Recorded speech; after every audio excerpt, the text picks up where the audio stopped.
What is up, guys? Ivan here with GetIvan.com, and I'd like to welcome you to the first video in a new playlist I'll be developing over a long period of time on coding and programming tutorials. So I am in the long-term process of learning how to do coding and programming activities. My background is obviously for those who've watched my channel in the past, my background is in marketing and design practices. Since 2015, I've been doing those kinds of things full time. And over that period of time, I've had to deal with HTML and CSS and in some cases PHP and different types of code. And so I've learned to sort of dabble in code a little bit, but I have never written anything from just total scratch and created my own program. And so the purpose of this first video is a sort of generic approach to programming and to share what I've learned so far. And then in subsequent videos, I'll actually be showing some examples and trying to write my first pieces of code from scratch, so to say, reverse engineering certain things that I found in terms of certain programs and functionalities that I'd like to have in my own in code and environment and languages and what have you. And so this is going to be different from other tutorials that you find out there because a lot of tutorials are focused on a very particular kind of language. And I'll be doing some of that in the future, but there's it's very difficult to find a tutorial that's just about programming in general. And it's really confusing to understand how to start in programming because most tutorials do a really bad job at demonstrating the correct terminologies and the right keywords that you need to learn in order to even be able to write your first line of code. And so that's kind of what I want to go over, and I want to sort of demystify that part of the process because the other tutorials out there have an abundance of information on sort of the concepts involved, the generic concepts of beginning to code, but they don't really show you what you need to know in order to even write one line of code. And I'll give you an example here. So if we go to YouTube, well, first of all, let me show you here on Microsoft's website under their Docs subdomain. They have a section. Let's see, under because it shows it's under products, as you can see here on the slug, English US Learn Browse. And under the this browsable section, under I guess this Learn tab, you can search for a lot of different modules on a lot of different topics. And there's you can see here there's over 3,100 little modules on a variety of topics. Some of them are specifically for say Python or C Sharp, and some of them are there's a lot of tutorials on their Azure platforms for cloud services and things like that. And so I really like this section because there's the modules are really clean and organized. And I just wanted to show this to you guys. If you type in coding here, you can see write your first C Sharp code, connect an app to Azure storage, build a simple website using HTML, CSS, and JavaScript. So this is a really great resource. I wanted to show you guys this first and foremost. Now, if we go to YouTube and we type in something like beginner programming tutorial, this is the kind of thing that you see all over the place. It's mostly the same brands: Free Code Camp, this guy Programming with Mosh, um, Croat Code. Haven't seen that one before, I think. Obviously, there's going to be some big brands out there and some websites dedicated to learning just coding in general. And like I said, the problem with a lot of these is they don't really tell you how to code from scratch. They put you through a process and they give you a piece of code and kind of tell you to do it along with them at some point. And they sort of describe setting up your environment, but they don't really explain very well how to code something in an original manner, and it's really infuriating because I've literally spent dozens of hours, maybe even hundreds of hours, trying to find good tutorials over the years, and it's just really difficult. I don't think that the average programmer, at least in this capacity, understands. You've really got to give your beginners an alphabet. If it's a new language, they need to learn the alphabet first, and then once they understand what the alphabet is, they can use the elements of the language to then, create structured meaning in their code. And so, what about books and things like that? That would be kind of the next thing I wanted to get to. There's a lot of books that are recommended for generic programming, learning generic programming, and disclaimer: I haven't read any of these books. This is just recent research that I compiled to try to provide you guys with some value, and also in the process, I guess I'm going to start reading some of these books. But there's a list here. I'm going to put the links to these in the description below this video, as well as links to any of these major resources I reference. And it looks like there's about 5 books I found. I looked at Amazon. I looked at the top rated books. I looked at different, blog posts and books people recommend. And these top 5 books are the books that are the most recommended in terms of the best books to learn about generic programming. So programming that isn't, I guess in some cases agnostic programming. They're not focusing on a specific language. They're just about learning best practice in programming and learning generic principles of programming. And so one of them is Code Complete. I guess it's by Microsoft, some guy at Microsoft, I suppose. Now the links I'm going to put in the description. You can buy these books for somewhere between $25 and $40, depending on the book, over on Amazon or any marketplace. But if you do a search for the books for free downloads, there seems to always be somebody on GitHub who hosts the PDF for free. So you can read all of these books for free without spending any money. So there's Code to Complete, and then sorry about that. Then there's The Pragmatic Programmer, and from what I was reading, this one kind of seems like one of the more promising books. Then we've got Refactoring. What's this one? Improving the Design of Existing Code. This one was interesting because it just talked about a problem where a lot of experienced developers have to constantly go in and, I guess, refactor pre-existing code from inexperienced developers. So that one kind of seemed like a valuable thing to look at, certainly as someone starting out, so that you don't develop bad habits. This one was interesting. Clean Code, Handbook of Agile Software Craftsmanship, because on Amazon, this, for all the various programming book categories, this had the highest and most largest quantity of reviews, even over a lot of the other books. I think maybe some of the other books had higher reviews in certain categories, but across all the different categories, this was, if I recall correctly, this was the most. This book had the highest quantity of reviews and the best reviews. So this should definitely be one to look at. Clean Code. And then finally, we've got the last one is Design Patterns. This one is also spoken of quite highly. And in fact, in blog posts, this one seemed to have been referenced more emphatically. But this one is specifically for object-oriented software. So I don't know how much that limits it to in terms of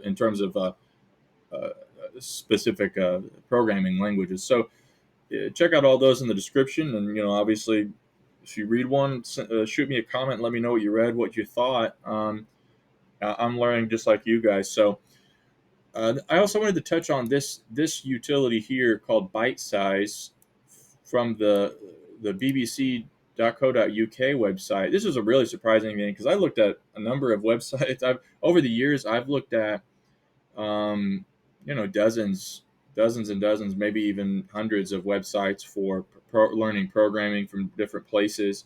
And surprisingly, some of the most authoritative brands just don't have that much documentation. It's mostly dominated by independent, code camp types of websites. And most of those are not very thorough. And so they try to gamify coding and they don't teach you the basics. And this little utility from the BBC was really curious because they have a really neat little tutorial on the basic programming constructs. And there's like several pages to it, and it had some really simple explanations of constructs or concepts. And I just thought that was really useful. And they have a whole learn section. I think it's meant for kids, but it was better articulated than a number of other resources. So both Microsoft and the BBC had some really well-designed, clean resources that I want to share with you guys. So check that out in the description below. And if you have something you recommend or that really helped you in your process, make sure to let me know in the comments, because I'm open to any suggestions. And I've looked at as much as I pretty much could find over the years, and these are some of the most. The books are promising, but these two resources were kind of promising. But it really, what it comes down to, one of the reasons I was doing all this research was terminology. One of the problems is that the way that these different languages express features, it varies. And so it's confusing, because really there's not necessarily as much of a generic uh, set of reference terms that are shared by all these programming languages. It's really more like you have to pick a language, find really good documentation, and then you have to learn their terminology. But what it really comes down to is this. I made some notes of this. I was recently redoing this research for this video for you guys, and I made just 2 sentences of notes that will tremendously help as we're all learning about these things together. And so the way I've expressed this is what you're looking for when you're trying to learn any given programming language. It's programming language concepts, constructs, and keywords or keyword cheat sheets. Okay?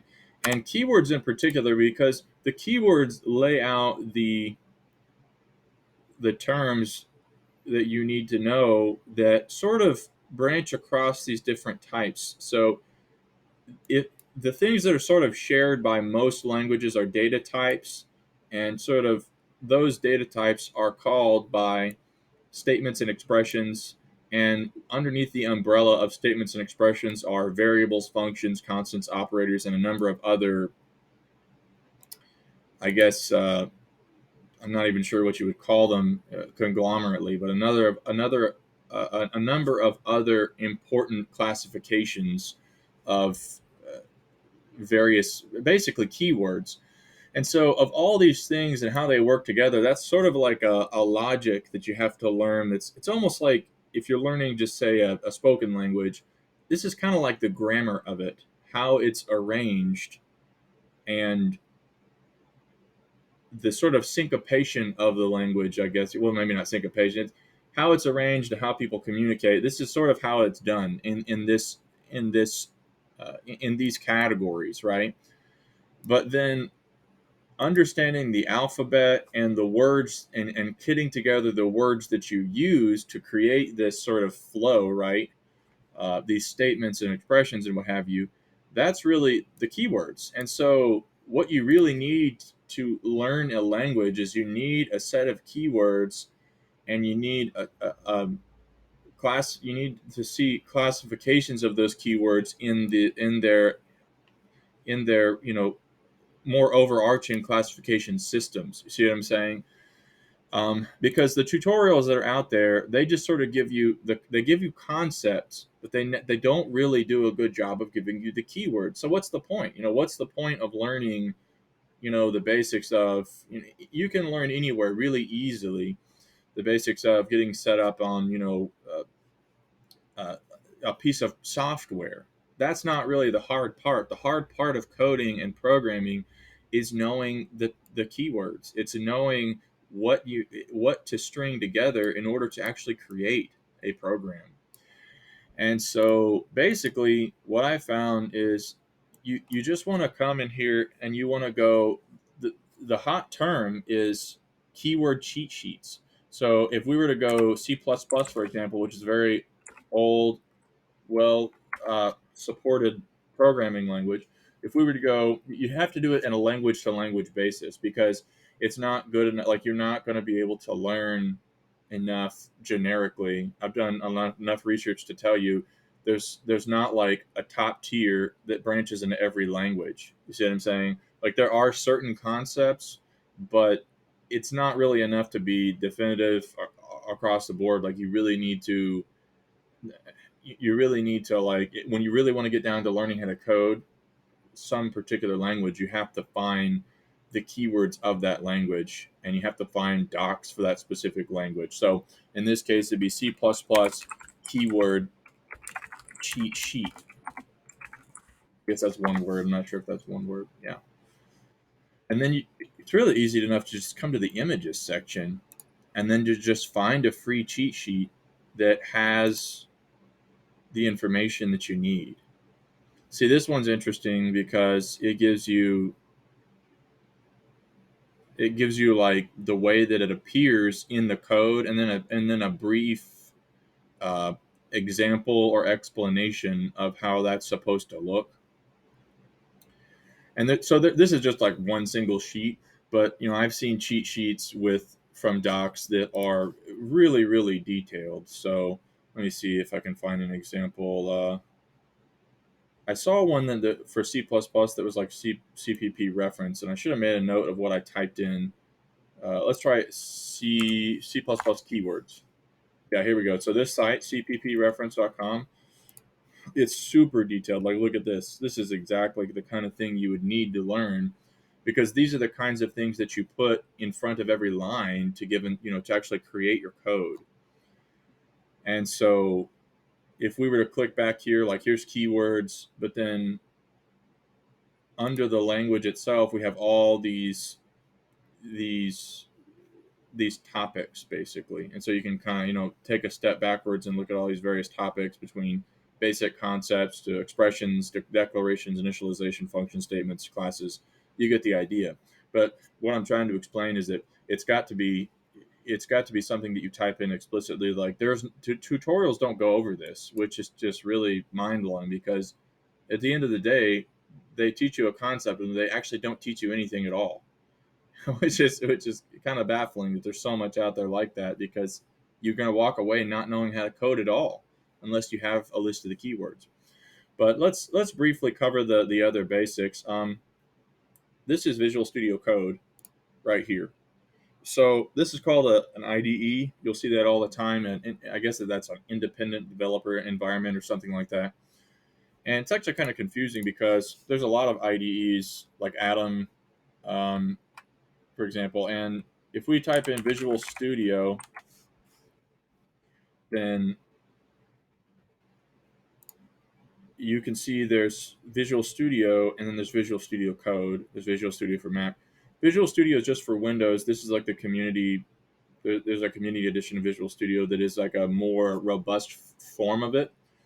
But then there's Visual Studio Code, which can be used on any operating system, but they're different. And this took me hours to learn a while back. Like, Visual Studio Code has a completely different marketplace for integrations, and a lot of tutorials out there that Microsoft puts out, or anything really, they're made for Visual Studio Code because it's more universal and generic, but it's a different platform. And so it depends on what you're trying to do, because a lot of stuff is not supported in the full version of Visual Studio, or it doesn't. It's harder to figure that out because a lot of tutorials are made for this platform and this marketplace. You have to install certain modules independently of like the online marketplace using the core Visual Studio version. But anyways, so this is a pretty good IDE, and probably recommended because it's free, like really either of these, but this one has a lot of information out there. And so what's confusing about IDEs is everybody kind of gets you started on one, and it's necessary to, like, I guess, to sort of debug within the interface. But truthfully, IDEs kind of make the whole process complicated, because it's, well, complicated to learn.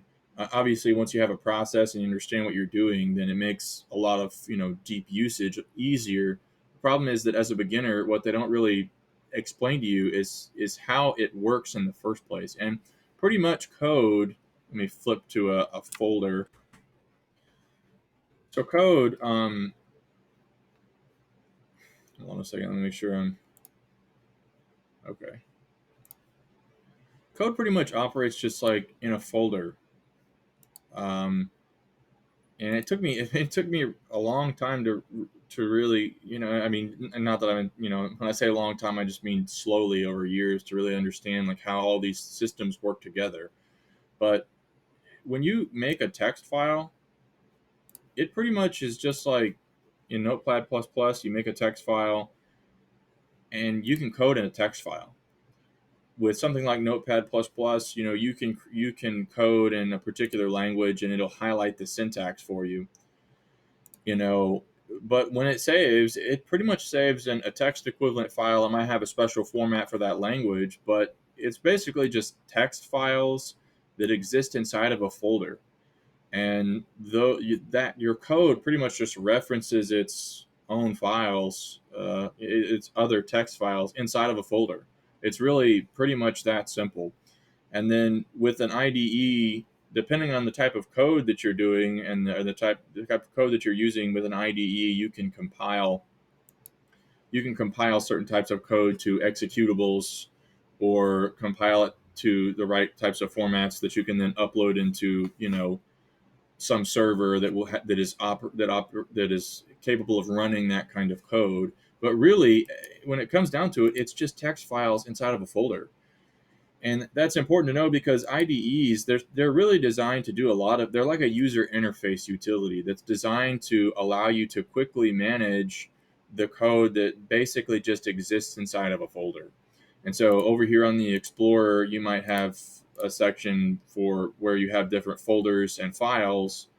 And then, over here in the main area, you can just start typing your language, but you can still access your folder structures over here and your file structures. And then at some point, you can use the sidebar to search through some stuff or to upload to a source repository. I'll explain that in a second. You can run and debug your code from within the IDE. You can add or remove extensions, and there's just all kinds of things you can do. But it really complicates the process because at its most basic form, like the most difficult part is not the environment and understanding how they connect. The most difficult part is coding. Because I mean, I've been dabbling in this stuff for years, and it's taken me years to really understand like how to code something from scratch. And I'm not even there yet. I know how to use the environments. I know how to handle all this different stuff that connects things, but that stuff really doesn't matter. And I have to mention this because it really confuses the whole process. What's important is you learn the keywords and you learn how to code from scratch. And so that's really hard. It's really hard to find a tutorial that will teach you to do that. Basically, what it's coming down to for me is I'm just going to have to find the right cheat sheet with the right keywords, and just you sort of have to teach yourself the alphabet. Like if we click on, for example, let's see, where's int? Int is a really common one you see in any source code. Int as the declaration of the type. So then you look at int type, fundamental types, and that teaches you about type. And so you really have to sort of teach yourself a whole new alphabet in order to understand how they work together. And you have to start with some sort of simple function. Like for me, what I'm starting with in the following videos, I'm going to be starting with Rust, and I'm going to be basically using this Stack Overflow code sample for eliminating duplicates from a file. So that's a really simple activity that, as some of you guys know from my Scrapebox videos, we use Scrapebox to eliminate duplicates from files all the time. And so what I'm about to do for my first project is learn these various keywords in Rust, and then whether it's use, std, all this stuff, I'm going to basically just copy paste each one of these lines and to try to understand how they work in a real, practical piece of code. And then, go into a Rust, keyword reference sheet and just teach myself what all this stuff means and what each of these things do. From what I can tell, it's pretty much the only way to learn how to code from scratch, because I've looked at a lot of other things out there and they don't tell you anything. They basically just give you concepts, they give you the concepts of everything you learn, and they get you set up on an IDE for sure, but they don't teach you how to code from scratch. And that's, I think, the only way to do it. So anyways, back to the IDE. You can also run command line programs in an IDE. This is really confusing. I was recently trying to set up a progressive web app or a PWA for Google Developer for a website that I've been working on. And what's been confusing about this process is the documentation is just terrible out there. Google puts out really confusing documentation on the topic. The tutorials on YouTube are super confusing. And so it took me a really long time to figure out that, I didn't need to be in Android Studio, which is an IDE. I just needed to use the Bubble Wrap CLI. So you'll see CLI a lot, guys, and that stands for Command Line Interface. And basically, you can just open Command Line here and install. Once you install Bubble Wrap, it teaches you how to do it. Teaches you how to install Node.js, and then when you initialize Bubble Wrap from your command line structure, it'll install it and it'll prompt you to install the dependencies that it has. And basically, I was able to create a progressive web app manifest just with the CLI. It's like a program. It's a program that runs just in command line, and you don't need the developer environment. Like, you can technically run your program you can run CLI from your developer environment, and you can create this program infrastructure that shows you this folder that the CLI exports to. You can do that inside the IDE. The problem is, for beginners, it's actually much more confusing to do that, because the IDE also manages a lot of features about the whole process, which can make it confusing. So it's just like, it can be more easy and to do and more convenient, like, over time. But I just wanted to also point out that just simply by understanding the fact that programs run are created in and run from what is essentially folders, and we kind of all know that, but we don't. It's not really taught in that capacity. If you go into your C drive and you look at any given program, it'll be in a folder, and there's like a bunch of folders in that program. There's an executable, and that's basically what you're doing when you create a program. You're doing something similar. And so with a CLI, like, you can kit like a you can basically just run a program straight from the command line, from the CLI. And so in this example, I just was able to use the Bubble Wrap CLI to uh, do what I needed to do without messing with a complicated IDE. And so a lot of us are used to, very pleasing graphical interfaces, but there seems to be a lot of utilities that you can run from command line that really make things a lot easier without having to jack around with some sort of IDE. And so, not that you can't run those from an IDE, I'm just trying to explain that, like, there are levels of simplicity that are not taught regularly, and I just want to encourage you guys to keep your eyes out for this, because it can really help. And I haven't gotten there yet, but I think that you can even possibly kit something that a CLI can do, or maybe not the CLI itself, but like, a lot of these programs run in these like command line sort of instruction with these command line sort of instructions. And so it sort of seems like some of these can be kit into greater level projects or executables. I don't know about that yet. Like, I haven't got there to that point yet myself.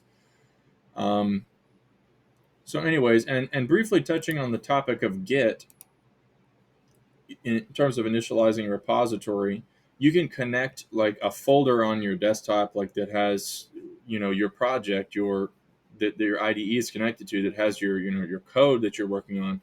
You can connect that to something like over at GitHub. And I was really confused by this for a long time. Like, why do I need GitHub? It just seems like this unnecessary middleman. Well, the benefit of GitHub is really for collaborative projects, because let's see.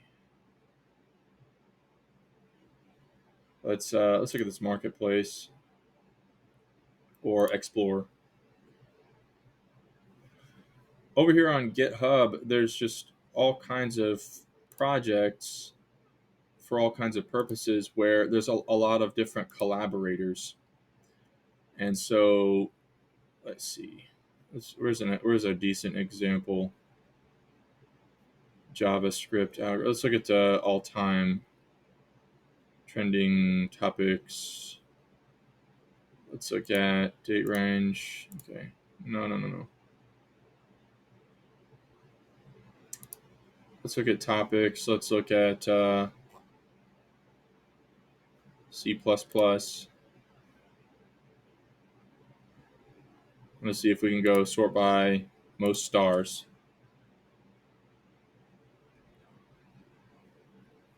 So it's project-based learning, leak code. So let's look at this one. So a repository is basically like it's being synced from someone's project, into this repository where a lot of different developers can collaborate on the project. And I think I saw an interview with Linus Torvald or someone like that. I think he invented Linux, and they said in the interview that he invented the Git technology. And he said in the interview that projects when Linux became open source and it got to the point where it had like 100 collaborators, he said it became very difficult to collaborate like through email or whatever their file system was. And so he invented this Git system, which made it so that there could be various branches. Like here's this master branch that we're looking at now, but there could be various branches from the master branch of different things that people are, attempting to do apparently this has one branch to improve the overall code structure simultaneously. You can see there's some issues here. And so basically it's just, if it's an open source project, I don't know if this is, but if it's an open source project, like a lot of different developers can collaborate to improve the overall code structure of a single project without like having a lot of confusing communication. And from the repository, people can download the code using, some sort of command and kit it into their project and to do all kinds of things with it. So that's really the basics of what you need to know about an IDE. It allows you to code. It allows you to deal with your file structure. It allows you to run and debug the code. It allows you to upload into a source repository, get a repository where you can collaborate with other programmers. So I think it is valuable. It's useful. I've actually worked with some other developers and then taken their code and used Visual Studio, the other version of Visual Studio, to compile, C sharp, not C sharp, C++ code. And I've done this in another video in the past. You do need it for some types of code. You do need a compiler so that it can run as an executable. But for some things, you just don't need it. Like this is really just an organizational utility for some things. And so it really depends on what you're trying to do. But I just wanted to encourage you guys that you can keep it simple and keep your code in a folder, and you can just do it in something simple like Notepad++, because it does have language-oriented syntax highlighting to make it easy for you to understand what you're doing in your code. Depending on what you're doing, it can be really easy to do to just start out so that you don't get too confused.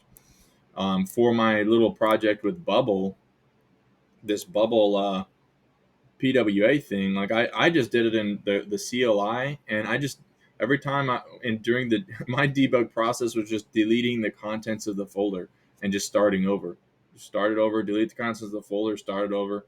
And I did that like a dozen times or something like that, and that was a lot easier than having to jack around the IDE and try to figure out how to you can do some of those things in the IDE, but it was just really confusing. Like now that I've done this like this, I understand better how to use the IDE. So anyways, that's just a note there on the environment and understanding how the code what it looks like when you actually have created files and things like that. It's just files in a folder basically.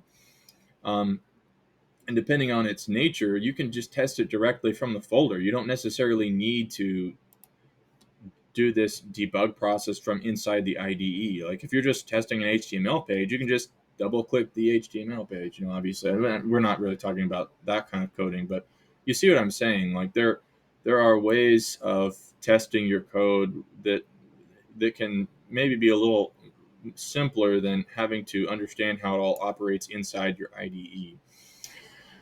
Okay, so anyways, I think that we should probably conclude this there. It's a pretty brief overview. I talked about IDEs and editors. Um, Talked about some books to take a look at. Talked about a couple places that have some neat instructionals. And I'm trying to think if there's anything else. I gave you guys like a few key words that you can use to understand, new piece of code or a new coding language.